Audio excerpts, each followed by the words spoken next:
खबर आ रही है। आम आदमी पार्टी के नेता राज्यसभा के सांसद राघव चड्ढा को राज्यसभा से निलंबित कर दिया गया है। दिल्ली सेवा बिल पर राघव चड्ढा ने सेलेक्ट कमेटी के लिए चिट्ठी लिखी थी और उनमें कुछ ऐसे सांसदों का नाम था और उन सांसदों का उल्लेख राघव चड्ढा ने किया था जिसे गलत माना गया। सांसदों की स्वीकृति या परमिशन के बिना फर्जी दस्तखत या हस्ताक्षर करवाने का आरोप राघव चड्ढा पर लगा था। राघव चड्ढा हालांकि इससे इनकार करते रहे। फिलहाल राघव चड्ढा को निलंबित कर दिया गया। विशेषाधिकार समिति जो है वो जांच करेगी और विशेषाधिकार समिति की जांच रिपोर्ट आने तक राघव चड्ढा राज्यसभा से निलंबित रहेंगे। राघव चड्ढा पर नकली हस्ताक्षर करने का आरोप लगा था और दिल्ली सेवा बिल को सिलेक्ट कमेटी पर भेजने के मामले में जब उन्होंने चिट्ठी लिखी तो उस चिट्ठी में कई सारे सांसदों का उल्लेख था, सांसदों के नाम थे और उन सांसदों के हस्ताक्षर भी थे। ये कहा गया कि राघव चड्ढा ने उन सांसदों के नकली हस्ताक्षर करवाए हैं और यही आरोप राघव चड्ढा पर लगा और इस आरोप के बाद राघव चड्ढा को राज्यसभा से निलंबित कर दिया गया है। लेकिन राघव चड्ढा विशेषाधिकार समिति की रिपोर्ट आने तक, क्योंकि अब इस निलंबन की जांच जो है वो विशेषाधिकार समिति करेगी और जब and suspend Raghav Chadha member from the service of the council till the council has the benefit of the report of the by the committee of privileges.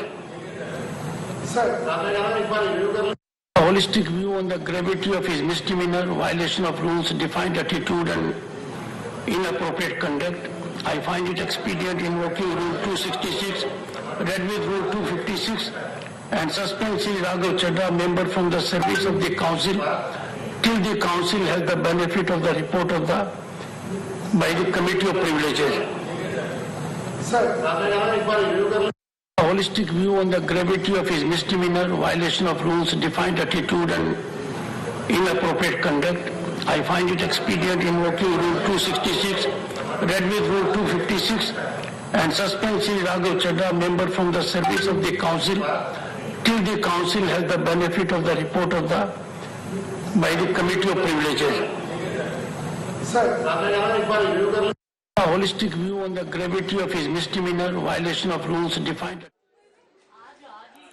तो आपने सुना, सभापति ने इस बात की घोषणा कर दी है कि राघव चड्ढा को निलंबित किया जाता है और जगदीप धनखड़ राज्यसभा के सभापति ने खुद इस बात की घोषणा की है कि किस तरह से क्यों कारण बताते हुए राघव चड्ढा को उन्होंने राज्यसभा से निलंबित कर दिया है। लेकिन इस निलंबन को एक समय सीमा में बांध दिया गया है।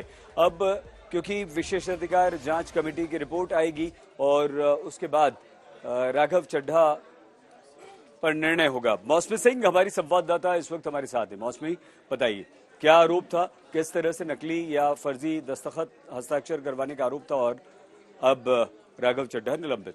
मौसमी जी बिल्कुल, देखिए यहाँ पे राघव चड्ढा कह रहे थे कि दो अलग अलग मामले हैं, एक तकनीकी मामला है और एक पॉलिटिकल मामला है और इसको जो है बेजा तूल दिया जा रहा है इस पूरे मसले को, क्योंकि राघव चड्ढा जो है दिल्ली सर्विस बिल पे उन्होंने बोला, इसलिए लगातार आम आदमी पार्टी बोल रही है इसको जानबूझ के तूल दिया जा रहा है।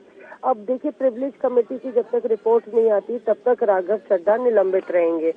वो हस्ताक्षर वाली बात बताइए ना मौसमी, किन किन लोगों के हस्ताक्षर थे, किसने मना किया कि हमारे हस्ताक्षर नहीं हैं और उसके बाद राघव को निलंबित किया गया? सही थी ये मामला। दिल्ली सर्विस बिल पे जब वोटिंग हो रही थी राज्यसभा में तो उस वक्त कुछ मोशन पास होते हैं जिसमें राघव चड्ढा ने कहा था अमेंडमेंट पास किए जाते हैं या प्रपोज किए जाते हैं, तो राघव चड्ढा ने सिलेक्ट कमेटी को भेजने के लिए कुछ नाम प्रस्तावित किए थे एक अमेंडमेंट में। तो जब वो जिन लोगों के नाम लिए उनने प्रोटेस्ट किया, जिसमें कि सुधांशु त्रिवेदी थे, सस्मित पात्रा बीजेपी के थे, निरंजन रेड्डी थे वाईएसआर के और बीजेपी के जो और सांसद थे। तो कुल मिला के 6 सांसद थे जिनका नाम लिया गया, जिन्होंने आपत्ति जाहिर की कि हमारा नाम क्यों ले लिया, हमारे हस्ताक्षर नहीं है और उन्होंने प्रिविलेज नोटिस दे दिया था। ठीक है, ठीक है। बहुत धन्यवाद मौसमी सिंह, हमारी संवाददाता हमारे साथ ही।